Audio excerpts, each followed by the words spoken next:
Assalamualaikum warahmatullahi wabarakatuh. Bagaimana kabarnya hari ini? Semoga kita sehat selalu ya dan tetap mematuhi protokol kesehatan untuk kita menjaga satu sama lain agar tetap sehat selalu. Nah, sebelum pelajaran dimulai, Ibu himbau agar kalian berada di tempat yang nyaman untuk belajar dan juga di Google Classroom Ibu telah melampirkan presensi kehadiran. Jangan lupa untuk mengisi presensi kehadiran terlebih dahulu ya. Nah, pada pertemuan kali ini kita membahas masih di bab 3 ya, mengenai kewenangan lembaga-lembaga negara menurut Undang-Undang Dasar Negara Republik Indonesia tahun 1945. Oke, sebelum kita masuk ke materi, Ibu akan bertanya dulu nih, ada yang masih ingat pada pertemuan sebelumnya kita belajar tentang apa? Oke, jadi pada pertemuan sebelumnya kita belajar mengenai hubungan antar lembaga negara. Nah, gimana sih hubungannya dengan materi kali ini? Jadi, pada materi kali ini kita akan membahas mengenai tata kelola pemerintahan yang baik, di mana untuk mewujudkan pemerintahan yang baik perlu adanya kerjasama yang solid antar lembaga negara dengan didukung oleh seluruh rakyat Indonesia yang akan menciptakan kondisi pemerintahan yang baik atau good governance. Pemerintahan yang baik atau good governance. Good governance berasal dari kata good yang berarti baik dan governance berarti kepemerintahan. Nah, good governance ini berarti proses penyelenggaraan kekuasaan negara dalam melaksanakan penyediaan public goods and service atau pelayanan publik yang baik, dan pelaksanaan good governance ini dapat ditinjau dari seberapa besar pemerintah mampu menjalankan fungsinya secara efektif dan efisien dalam rangka mencapai tujuan nasional yang ditetapkan. Dalam perkembangannya, tata pemerintahan yang baik berkaitan dengan struktur pemerintahan. Nah, apa aja sih, mencakup hal apa aja? Nah, yang pertama itu ada hubungan antara pemerintah dan pasar. Misalnya, pemerintah mengandalkan harga sembako agar sesuai dengan harga pasar. Nah, yang kedua ada hubungan antara pemerintah dan rakyat. Misalnya itu pemerintah memberikan pelayanan dan perlindungan kepada rakyat. Yang ketiga, hubungan antara pejabat-pejabat yang dipilih atau politisi dan pejabat-pejabat yang diangkat atau pejabat birokrat.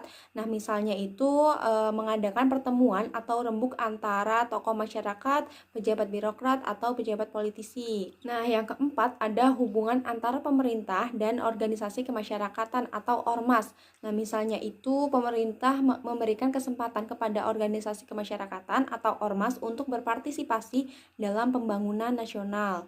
Kemudian ada hubungan yang kelima ya, ada hubungan antara lembaga pemerintah daerah dan penduduk perkotaan dan pedesaan. Misalnya pemerintah itu memberikan izin bertempat tinggal kepada penduduk pedesaan yang bekerja di perkotaan. Kemudian yang keenam itu ada hubungan antara legislatif, eksekutif, dan dalam membahas rancangan undang-undang atau RUU. Nah, biasanya dilaksanakan oleh Presiden sebagai lembaga eksekutif dan oleh DPR sebagai lembaga legislatif. Nah, yang terakhir ada hubungan pemerintah nasional dengan lembaga internasional dalam menjalin kerjasama di segala bidang untuk kemajuan bangsa. Dalam penyelenggaraan negara, perlu adanya asas atau dasar yang dijadikan landasan untuk menciptakan pemerintahan yang baik atau good governance. Pertama, asas kepastian hukum. Sebagai negara hukum, Indonesia harus mengutamakan landasan ketentuan peraturan perundang-undangan, kepatutan, keajigan, dan keadilan dalam setiap kebijakan penyelenggaraan pemerintahan di Indonesia. Kedua, asas keseimbangan adalah manfaat yang harus diperhatikan secara seimbang antara kepentingan individu satu dengan kepentingan individu yang lain, ataupun kepentingan antara pemerintah dengan warga negara, ataupun juga kepentingan generasi yang sekarang dengan generasi yang akan mendatang, atau juga kepentingan manusia dengan ekosistemnya, atau kepentingan mengenai pria dan wanita. Ketiga, asas ketidakberpihakan adalah asas yang mewajibkan badan atau pejabat pemerintah dalam menetapkan, melakukan keputusan atau tindakan dengan mempertimbangkan kepentingan para pihak secara keseluruhan dan tidak diskriminatif.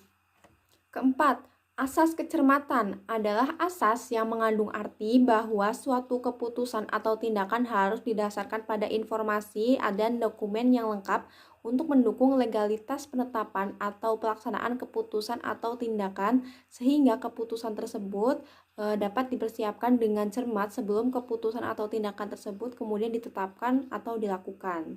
Kelima, itu ada asas motivasi. Nah, dalam mewujudkan perbuatan pemerintah yang dituangkan melalui sebuah keputusan, setiap keputusan ini harus didasari oleh alasan yang jelas, objektif, benar, dan harus adil. Kemudian yang keenam ada asas tidak menyalahgunakan kewenangan. Adalah asas yang mewajibkan badan atau pejabat pemerintah untuk tidak menggunakan kewenangannya untuk kepentingan pribadi atau kepentingan yang lain yang tidak sesuai dengan tujuan pemberian kewenangan tersebut, dan tidak melampaui, tidak menyalahgunakan atau tidak mencampur adukan sebuah kewenangan yang telah diberikan atau diamanahkan oleh rakyat. Kemudian ketujuh itu ada asas keterbukaan, merupakan asas pemerintah yang baik untuk melayani masyarakatnya agar mendapatkan akses dan memperoleh informasi yang benar, jujur, dan tidak diskriminatif dalam penyelenggaraan pemerintah dengan tetap memperhatikan perlindungan atas hak pribadi, hak golongan, dan rahasia negara. Selanjutnya itu yang kedelapan itu ada asas kepentingan umum. Nah, asas ini adalah asas yang mendahulukan kesejahteraan dan kemanfaatan umum dengan cara yang aspiratif, akomodatif, selektif, dan tidak diskriminatif. Kemudian yang terakhir itu ada asas pelayanan yang baik. Nah, asas ini merupakan asas pemerintahan yang baik yang memberikan pelayanan yang tepat waktu, prosedur dan biayanya yang jelas, dan sesuai dengan standar pelayanan dan ketentuan peraturan perundang-undangan. Nah, selain yang 9 asas tadi, ini ada beberapa asas, atas terdapat pula asas-asas umum lainnya di luar AAUPB atau asas-asas umum pemerintahan yang baik, yang bersumber dari putusan pengadilan negeri yang tidak dibanding. Nah, atau putusan pengadilan negeri yang tidak dikasasi atau putusan Mahkamah Agung. Nah, tadi kan kita sudah membahas mengenai asas-asas pemerintahan yang baik. Nah, selanjutnya di sini ada prinsip pemerintahan yang baik menurut Peraturan Pemerintah Nomor 101 Tahun 2000.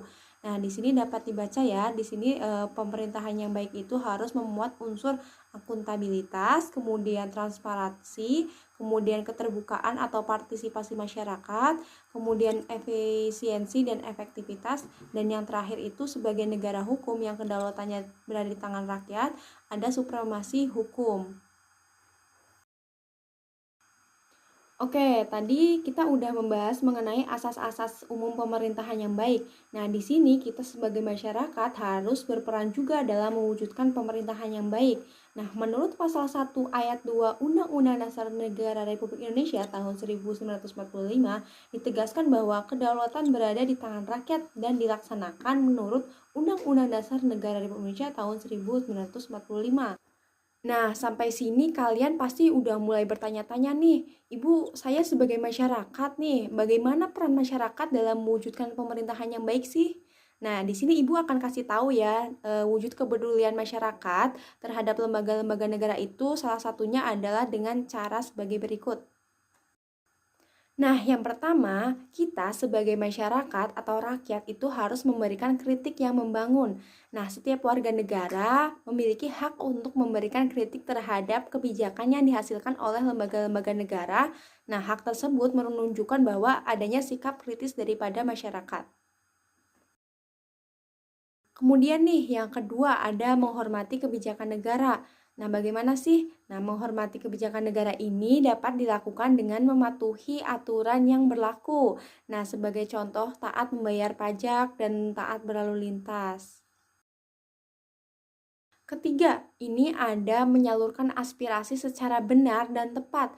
Nah, sebagai warga negara Indonesia, kita hendaknya memanfaatkan hak kita. Kita mempunyai hak loh untuk menyampaikan segala aspirasi kita secara benar dan tepat kepada lembaga-lembaga negara, dan agar lembaga-lembaga negara tersebut saat ini mampu berperan secara maksimal.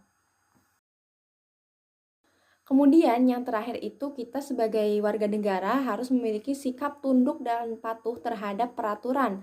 Nah, sikap tunduk dan patuh tersebut terhadap peraturan ini sangat diperlukan dalam rangka menghormati produk-produk hukum atau peraturan perundang-undangan yang dihasilkan para penyelenggara negara dalam lembaga-lembaga negara di Indonesia. Nah, sikap tunduk dan patuh ini mencerminkan bahwa sikap mau menerima dan memberi umpan balik terhadap kebijakan yang ada di negara Indonesia.